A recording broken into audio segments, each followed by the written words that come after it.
Welcome viewers. और बात करूंगा सिप्ला के बारे में, इसके रिजल्ट के ऊपर क्या क्या लेटेस्ट अपडेट है, क्या न्यूज़ है, क्या ब्रोकरेज बोल रहे हैं, क्या यूएस से न्यूज़ है, सब कुछ कवर करूंगा इस छोटे के से वीडियो के अंदर। आपको सही जानकारी मिल जाएगी कि आपको क्या डिसीजन लेना है, क्या हम रिजल्ट से एक्सपेक्टेशन रख सकते हैं। सो पूरा वीडियो देखिएगा तभी आपको लॉजिक समझ में आएगा। सबसे पहले इंपॉर्टेंट डिस्क्लेमर, और जिन्होंने चैनल सब्सक्राइब नहीं करा, पहली बार देख रहे हैं भाई, पूरा वीडियो देख लेगा और चैनल को जरूर सब्सक्राइब करके जाइएगा, क्योंकि बहुत इंपॉर्टेंट वीडियो आ रहे हैं। HDFC बैंक की जो पिटाई हो रही है भैया, हमने पहले ही 15% प्रिडिक्ट करा हुआ था। आप देखो वीडियो पड़ा हुआ चैनल पे, किसी ने नहीं बोला होगा HDFC बैंक 15% गिर सकता है, हमने पहले ही बताया था टेक्निकल बेस पे। और Q1 पे आए, इससे पहले हमें Q4 के जो समरी थी उसको जानना इंपॉर्टेंट है। तो Q4 के रिजल्ट 13 मई को आए थे। उसमें जो भारत का कारोबार था वो लगभग 15% बढ़ा था ईयर ऑन ईयर बेसिस पे। ठीक है। दूसरा पॉइंट था, नॉर्थ अमेरिका का जो बिजनेस था वो $155 मिलियन का रहा था भाई। और जो कंपनी ने 13 रुपये का डिविडेंड भी अनाउंस किया था। और मोटा मोटा कंपनी के पास मजबूत कैश पोजीशन थी, और R&D जो है रिसर्च एंड डेवलपमेंट, उसके अंदर निवेश पर भी जोर दिया गया था। तो ये मोटा मोटा समरी थी पिछले क्वार्टर की। भाई देखो, कोई सी भी रिजल्ट आने की उम्मीद हम लास्ट क्वार्टर से तो कंपेरिजन करते हैं, मोटा मोटा कुछ भी, तो हमें पिछले बार का थोड़ा सा समरी पता होना चाहिए लॉजिकली। तो मोटा मोटा इनके पास कैश भी था, R&D में भी निवेश कर रहे थे ये, और भारत का कारोबार भी बड़ा था, और इन्होंने डिविडेंड भी दिया था। ये मोटा मोटा हाईलाइटेड पॉइंट थे लास्ट क्वार्टर के। तो जाहिर सी बात है, पर्टिकुलर फार्मा सेक्टर का लिंक जो है यूएस से ज़्यादा है, और जो भी यूएस के अंदर ट्रम्प ताऊ जी हमारे उथल पुथल करते हैं, उसका डायरेक्ट इम्पैक्ट पड़ता है एक IT सेक्टर पे, और ख़ास तौर पे फार्मा सेक्टर के ऊपर। और अभी रिसेंट में उन्होंने बताया था भाई 200% टैरिफ लगाएंगे 2028 के बाद। तो यार 2028 तक ट्रम्प साहब रहेंगे राष्ट्रपति या नहीं रहेंगे, किसी को नहीं पता, लेकिन इन्होंने मार्केट का मूड और माहौल तो ख़राब कर दिया है। इसी वजह से आज सारे फार्मा सेक्टर के अंदर पिटाई हुई है। और 200% टैरिफ जो है बहुत ज़्यादा होता है, लेकिन 2 साल बाद लगना है ये 2028 के, तो दूर है ये दिल्ली अभी, मान के चलिए।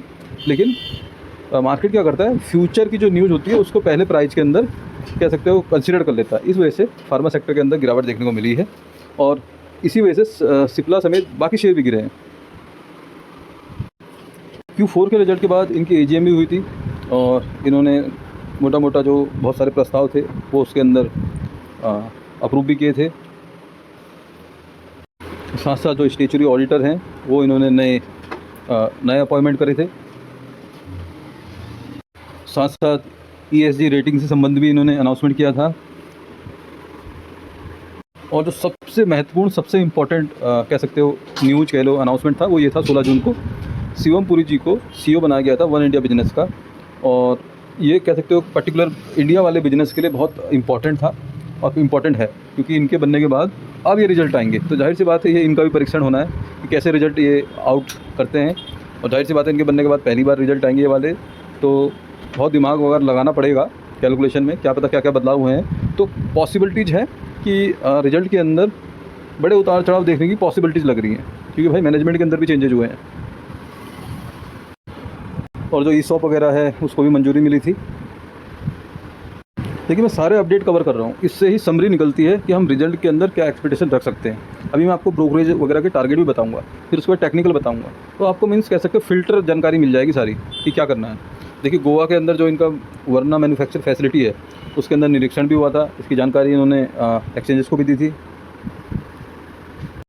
और थोड़ा बहुत ब्रोकरेज का देख लेते हैं कि ब्रोकर लोग क्या बोल रहे हैं इसके टारगेट के। तो नोमुरा ने बोला है भाई इसको बाय की रेटिंग बरकरार रखी है, और कह सकते हो जो इनका फाइजर के साथ वितरण समझौता हुआ है और दूसरे के साथ, उससे कुछ ना कुछ इनको बिजनेस के अंदर सपोर्ट मिल सकता है। सो इसलिए इनकी रेटिंग जो है बाय की है। और वहीं सिटी ने बोला भैया 90 दिन का पॉजिटिव एनालिसिस करने के बाद इनको लगता है कि 1700 तक का टारगेट इसके अंदर आ सकता है।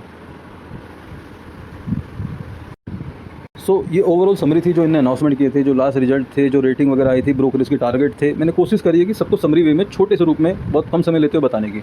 अब मैं मेन सेगमेंट में आता हूँ जिसका नाम है टेक्निकल एनालिसिस। इसके बेस पे ही भाई मैं जो कह सकते हो प्रिडिक्शन कह लो, प्रोबेबिलिटी कह लो, या जो भी है जी, क्या पॉसिबिलिटी ज़्यादा है उसको आइडेंटिफाई करने में सबसे इंपॉर्टेंट फैक्टर होता है मेरे एनालिसिस के अंदर। ये मैं इसी के बेस पे बताता हूँ भाई। मैंने HDFC बैंक का भी इसमें बताया था, और बाकी जो भी मेरे वीडियो देखते हैं लगातार उनको पता है।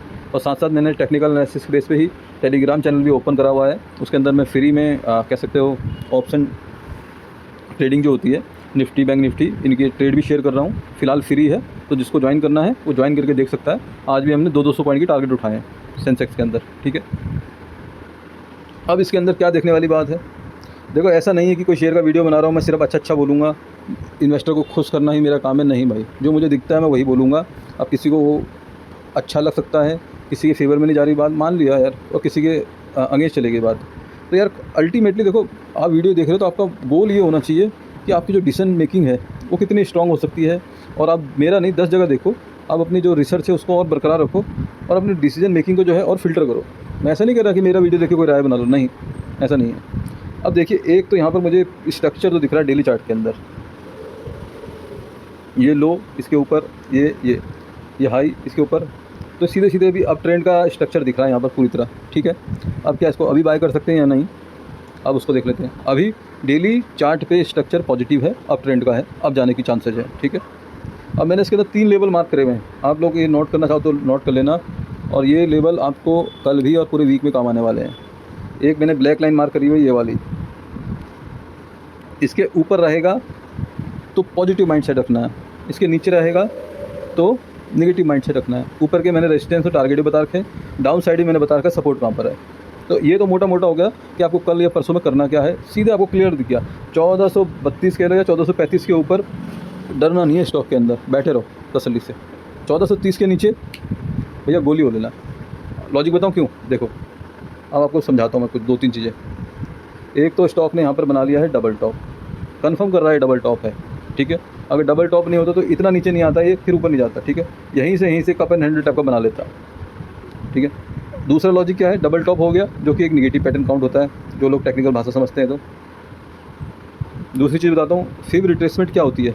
देखो हाई से मैं लो तक मार्क कर रहा हूँ इसको, ठीक है,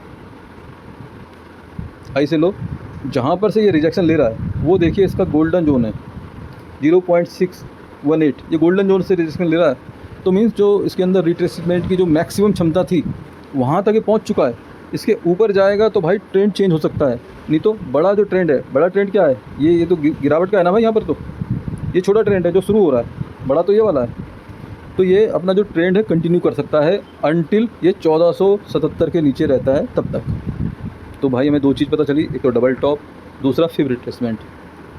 डरा नहीं रहा हूँ भाई, जो दिख रहा चार्ट पे वही बता रहा हूँ, अपने मन से कुछ नहीं बता रहा हूँ मैं। तीसरा देखो क्या है इसके अंदर, एक ट्रेंड लाइन बना रहा हूँ मैं यहाँ से, ऐसा कोई नहीं समझाएगा जहाँ तक मुझे पता है। मैं ऐसा करके चलो मान लो एक ट्रेंड लाइन ऐसे बना लेता हूँ, या ज़्यादा डॉट कनेक्ट करने तो ऐसे कर लो। ये देखिए इसके अंदर अगर आप देखोगे तो एक मिनी हेड एंड शोल्डर भी दिख रहा है मुझे, अगर आपको दिख रहा होगा तो ये हो गया शोल्डर, ये हेड की लंबाई देखो ज़्यादा है, और फिर ये शोल्डर दिख रहा है, और इसका ऑलमोस्ट ब्रेक डाउन हो रहा है। तो इसीलिए मैंने मार्क करा है 1430 से 35 लेवल। इसके ऊपर रहेगा तो ये ट्रेंड कंटिन्यू रहेगा, ये जो पैटर्न है इनवैलिड हो जाएगा तब तक। अगर इसके नीचे ही रहता है तो भाई इसके टारगेट कहाँ तक आएंगे, मैं यहाँ तक बता दूँ आपको। जो हेड की लंबाई है, देखो मैं हेड की लंबाई काउंट कर रहा हूँ आपके सामने, ये देखो यहाँ से यहाँ तक हेड की लंबाई कितने पॉइंट हो रही है, ये हो रहा है लगभग 170 पॉइंट। उतने ही पॉइंट में नीचे यहाँ पर ब्रेक डाउन पे काउंट करूँगा 170 पॉइंट।